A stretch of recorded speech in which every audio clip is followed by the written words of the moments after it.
الحمد لله وكفى وسلام على عباده الذين اصطفى أما بعد فأعوذ بالله من الشيطان الرجيم بسم الله الرحمن الرحيم قد أفلح المؤمنون الذين هم في صلاتهم خاشعون والذين هم عن اللغو معرضون والذين هم للزكاة فاعلون والذين هم لفروجهم حافظون صدق اللہ العظیم۔ اللہ تبارک و تعالی نے قرآن مجید میں صحابہ کے اوصاف بتائے کہ تحقیق یہ ایمان والے مومن کامیاب ہو گئے جنہوں نے اپنی نمازوں میں خشوع اور خضوع قائم رکھا اور لغو اور بری باتوں سے برے کاموں سے بچ گئے اور اپنے شرمگاہوں کی حفاظت کی۔ تو اللہ تعالیٰ نے صحابہ کے اوصاف بیان کر فرمائے اور فرمایا کہ جن کے یہ اوصاف ہوں گے وہ کامیاب ہوں گے، وہ ایمان والے کامیاب ہیں۔ اور اس میں سب سے پہلے ان اوصاف میں نماز کا ذکر فرمایا ہے۔ الذین هم فی صلاتهم خاشعون، نماز میں خشوع اور خضوع قائم کرنے والے کامیاب ہو گئے۔ اور اس سے پتہ چلتا ہے کہ نماز کو اسلام میں بہت بڑی اہمیت حاصل ہے، اور نماز کا مقام جو ہے یہ سب سے پہلے ہے۔ نماز کو جو ہے دین کا ستون کہا گیا ہے۔ جیسے کسی چیز کی بنیاد رکھی جاتی ہے، عمارت کھڑی کی جاتی ہے، اس کے لیے پہلے پلر کھڑے کیے جاتے ہیں۔ بنیاد مضبوط ہوگی، پلر مضبوط ہوگا تو اوپر آپ 6-7 منزلہ 8 منزلہ بنا لو تو عمارت کھڑی ہو جائے گی۔ تو اسی طرح دین کی پوری عمارت وہ نماز پر قائم ہے۔ نماز کو دین کا ستون بتایا ہے، اور یہی وجہ ہے کہ حدیث پاک میں آتا ہے کہ نماز کا حساب کتاب سب سے پہلے ہوگا۔ قبر میں سب سے پہلے نماز کے متعلق سوال ہوگا۔ نماز میں اگر انسان کامیاب ہو گیا، اس سوال سے گزر گیا، تو آخرت باقی آگے کی منزلیں آسان ہو جائیں گی۔ باقی کاموں کا، باقی اعمال کا دار و مدار نماز پر ہے۔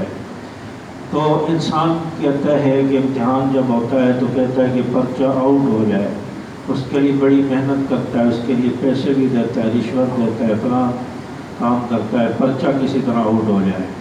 آخرت کا پرچہ تو آؤٹ ہو چکا ہے، اور یہ بتا دیا گیا ہے کہ سب سے پہلے نماز کا حساب ہوگا۔ پھر اس کے بعد پوچھا جائے گا کہ من ربو کا، تمہارا رب کون؟ من نبیو کا، تمہارا نبی کون ہے؟ ما دینو کا، تمہارا دین کیا ہے؟ یہ سوال ہوگا۔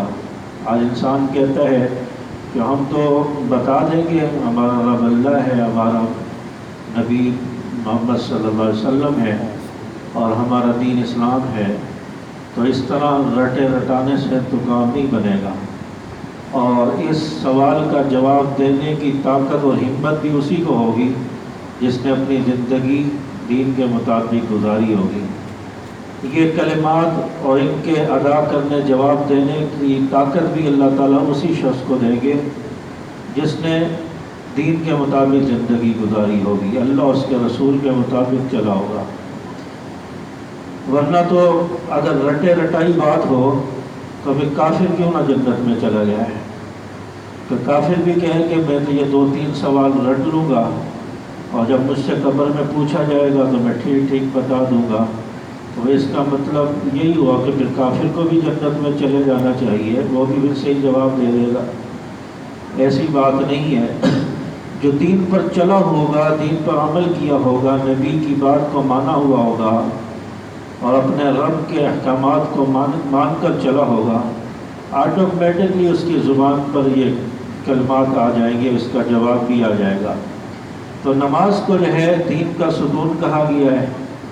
نماز کا سب سے پہلے حساب ہوگا، اور نماز جو ہے اس کو مومن کی معراج بھی کہا گیا ہے۔ آپ علیہ السلام معراج پر گئے تو نمازوں کا تحفہ امت کے لیے لے کر آئے۔ 50 نمازیں تھیں، کم ہوتے ہوتے 5 رہ گئی، اور 5 نمازوں میں بھی انسان کوتاہی کرتا ہے۔ تو نماز کی پابندی کریں۔ نماز جو ہے کسی صورت میں معاف نہیں ہے۔ آپ صلی اللہ علیہ وسلم بیمار تھے، سخت علیل تھے، لیکن بیماری کی حالت میں بھی دو صحابہ کے کندھوں کا سہارا لے کر آپ صلی اللہ علیہ وسلم اس بیماری کے عالم میں بھی مسجد میں جا رہے ہیں۔ آپ صلی اللہ علیہ وسلم کے قدم مبارک گھسیٹتے ہوئے زمین پر جا رہے ہیں، نیچے سہارا نہیں لے سکتے، اتنی کمزوری ہے، لیکن اس کے باوجود مسجد میں جا رہے ہیں۔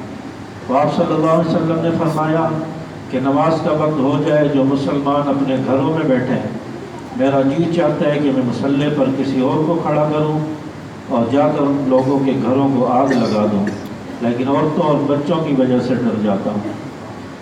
تو اتنی سخت بات، اتنا غصہ آپ صلی اللہ علیہ وسلم نے ارشاد فرمایا کہ نماز کا وقت ہے اور مسلمان گھر میں بیٹھا ہوا ہے، غفلت میں بیٹھا ہوا ہے، تو اس کا جی چاہتا ہے اس کے گھر کو جا کے آگ لگا دوں۔ تو آپ صلی اللہ علیہ وسلم اتنا غصہ فرمایا ہے، تو اس لیے نماز کسی صورت میں بھی معاف نہیں ہے، بیماری کے عالم میں بھی انسان کو معاف نہیں ہے۔ کھڑے ہو کے نہیں پڑھ سکتا تو بیٹھ کر پڑھے، بیٹھ کر نہیں پڑھ سکتا تو لیٹ کر پڑھے۔ تو ہر صورت میں نماز پڑھنے کا حکم دیا ہے۔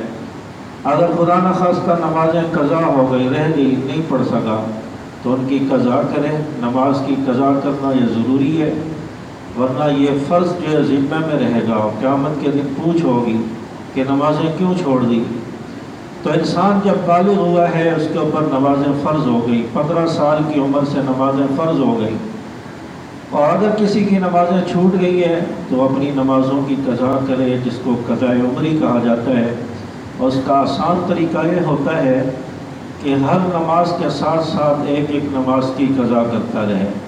جیسے فجر پڑھ رہا ہے تو فجر کی نماز کی سنتیں پڑھنے سے پہلے انسان فجر کے 2 فرض کی قضا کر لے، پھر اسی طرح ظہر کی نماز کے لیے ظہر کی قضا کر لے، 4 رکعت فرض کی، عصر، مغرب، عشاء، اور ساتھ میں وتر کی بھی قضا ہوگی تو وتر کی بھی قضا کر لے۔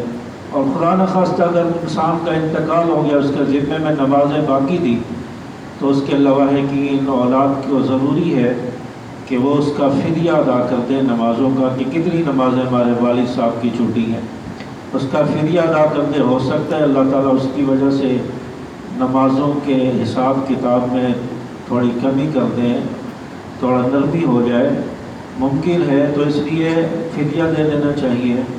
اور پھر دوسری بات یہ ہے کہ ہم عموماً جمعۃ الوداع کے دنوں میں، اور اس سے پہلے ایک میسیج چلتا ہے، پتہ نہیں آپ کے پاس بھی شاید آیا ہو، کہ اس کے اندر ہوتا ہے کہ سورۃ الفاتحہ پڑھیں، اس کے بعد آیت الکرسی اتنی بار پڑھیں، پھر اس کے بعد وہ سورۃ الکوثر پڑھیں، اور فلاں فلاں کلمات پڑھیں، 2 رکعت اس طرح آپ جمعے کی نماز کے بعد پڑھ لیں تو آپ کی ساری قضائے عمری ادا ہو جائیں گی۔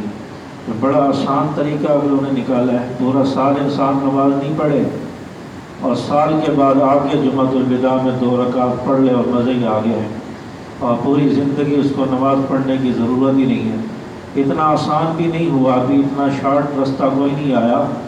نماز پڑھنا ضروری ہے، فرض جتنے چھوٹے ہیں، جتنی نمازیں چھوٹی ہیں، ساری ادا ہوگی۔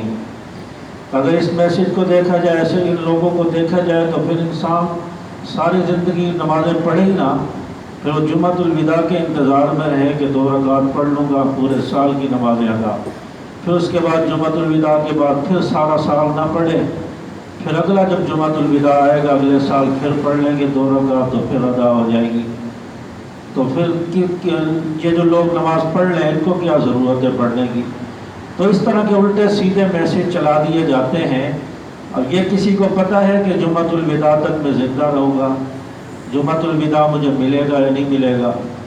کسی کو اپنی زندگی کا نہیں پتہ، تو اس لیے اس طرح کے میسیج کو بھی جو ہے آگے فارورڈ نہیں کرنا چاہیے اور اس پر عمل بھی نہیں کرنا چاہیے۔ یہ لوگوں کی اپنی بتائی ہوئی باتیں ہیں، ایسا کوئی شریعت میں کوئی حکم نہیں ہے، نہ حدیث میں اس کا کوئی ثبوت ملتا ہے۔ تو اس لیے جس کے ذمہ نمازیں ہیں وہ اپنی پوری نمازوں کی قضا کرے، اور جو نمازیں قضا کرنا شروع کرے اور اس دوران اس کی موت واقع ہو گئی تو ممکن ہے، امید ہے کہ اللہ تعالیٰ اس کو معاف فرما دیں گے، کیونکہ یہ تو نمازیں ادا کر رہا تھا، اس نے تو نیت کر لی تھی کہ میری جتنی نمازیں چھوٹی ہیں میں ساری ادا کروں گا، ان کی قضا کروں گا، لیکن موت آ گئی، وقت نے ساتھ نہیں دیا، تو اب اللہ تعالیٰ ممکن ہے کہ اس کو معاف فرما دیں۔ تو اس لیے نمازیں ضرور پڑھا کریں، نمازوں میں کوتاہی نہ کیا کریں، پورا سال پڑھیں، ہر وقت پڑھیں، پانچوں نمازیں پڑھیں۔ ان نمازوں کے پڑھنے سے انشاءاللہ زندگی میں بھی تبدیلی آئے گی، گھر میں بھی برکتیں پیدا ہوں گی، رزق میں بھی برکتیں پیدا ہوں گی، بیماریوں سے بھی انسان بچے گا، بہت سارے شرور سے انسان کی حفاظت ہو جائے گی، شیاطین کے شر سے بھی انسان بچ جائے گا۔ تو نمازوں میں بہت کچھ ملتا ہے، نماز پڑھنے سے انسان کم از کم نمازوں کا پابند تو بن جائے، نمازوں کا عادی تو بن جائے، اور اپنے گھر والوں کو، اپنی اولاد کو نماز کا حکم دے، نماز کا پابند بنائے۔ اللہ پاک ہمیں سمجھ عمل کی توفیق عطا فرمائے۔